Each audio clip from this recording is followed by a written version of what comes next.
The call came at the final hour of my deployment. Static. Sobs. My daughter's voice cracking through the line. "Dad, he's here! Mom's fiancé! He put a shock collar on me! His friends keep pressing the button. They say they're going to put me down at midnight." A scream. Then silence. I froze. Not because I was helpless, but because the words rearranged something inside me, shifted my blood into ice. Her next words tore whatever humanity I had left. "He made me eat from a bowl on the floor."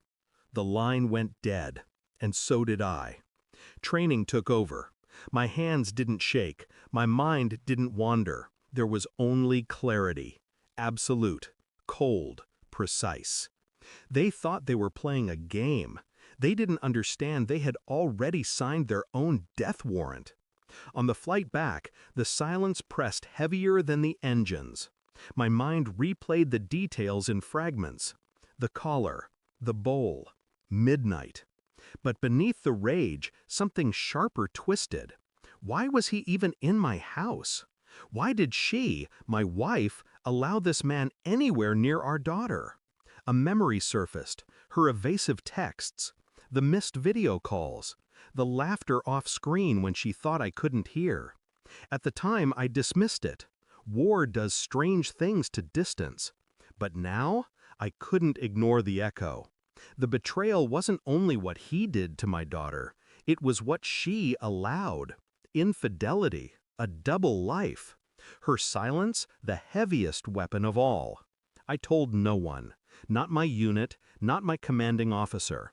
Suspicion is quieter than grief, and far more lethal. I didn't storm home. That would have been too merciful. I observed, quietly, calculated. Bank records. She had joint accounts I never touched. I touched them now.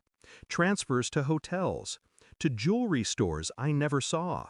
Phone records, calls to a number saved under Anna. At midnight, at dawn, never when I was home. I traced the number. It wasn't Anna, it was him. Every breadcrumb fit too neatly. Her fiancé wasn't new. He wasn't temporary. He was her shadow life, built in my absence. And my daughter, the casualty of their amusement. I requested DNA testing. Not for paternity. I already knew my child was mine. I wanted proof of who had been in my house. Fibers, prints. The science doesn't lie. When the results came back, they confirmed what my gut already whispered. His presence wasn't occasional. It was permanent. She gave him my place at the table. My daughter paid the price. I returned home. No announcement, no reunion. She greeted me with rehearsed warmth. Her eyes didn't match her smile. I handed her the folder. Bank records, call logs, test results. I said nothing. Her hands trembled as she flipped the pages. Color drained from her face. Finally, she broke. "I can explain." I raised one hand. Silence. The room stilled. The only sound was the paper slipping from her grip, scattering across the floor like broken glass.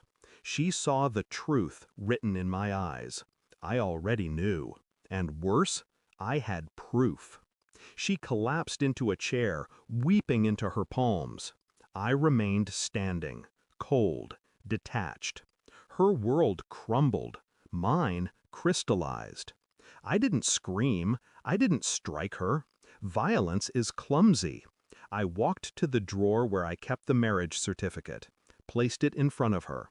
Next to it, the divorce papers I'd already drawn up on the flight back. Signed, dated, final. Her head shot up, desperate. "Wait, please, I made a mistake." I slid one last item across the table, a photo of our daughter. The faint marks of the collar still visible around her neck. Her tears stopped instantly. Shame replaced panic. I leaned forward, voice low, steady. "You let him put a collar on my daughter. You let him treat her like an animal. That is who you are." Her mouth opened, but no words came. only silence. That silence was my victory, and her life sentence. I didn't pack much, just my daughter's things. Her laughter filled the car as I drove away. It was weak, cautious, but it was real. I left the house and her behind. No backward glance, no regret. The war I fought overseas was brutal, but the war inside my own home was colder. Infidelity doesn't just take love, it steals trust, dignity, family. I buried my wife that night, not in earth, in truth. The kind of truth that rots quietly, with no escape. And as I closed the door on her world forever, a final thought cut clean through me. She betrayed me. But worse, she betrayed my daughter. For that, I will never forgive, and I never will return. I didn't lose a wife. I buried a stranger who wore her face. Thanks for watching. Don't forget to like, share, and comment. Subscribe now to Cheating Stories Insight World for more amazing stories.